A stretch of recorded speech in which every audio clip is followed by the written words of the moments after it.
5-Minute Digger Tales, Speed Builders, published by Igloo Books. The JCB team were helping to build the new Speedway racetrack.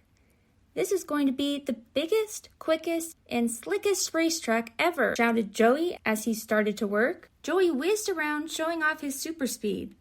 "If we had a race," he said to his coworkers, "I think I would win because I'm the fastest builder in town." Elvis laughed.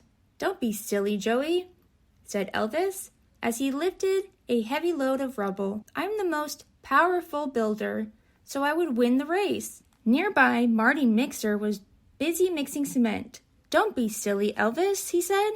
"I'm super sleek and would zoom to the finish first." Then Dan weaved through some cones. "Don't be silly, Marty," he said. "I'm small and whizzy. I would win the race." Before long, the JCB team had finished the Speedway racetrack. "Shall we give it a test run?" suggested Joey. Marty, Dan, Joey, and Elvis all lined up, ready to race. "On your marks. Get set."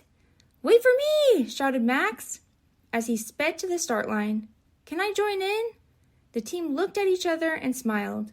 "Of course!" They all cheered. "Go!" They were off.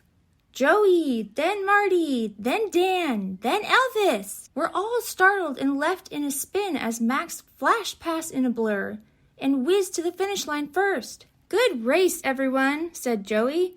"Well done, Max.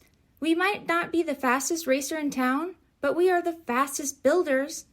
The team cheered and looked proudly at the brand new racetrack they had just built. The end.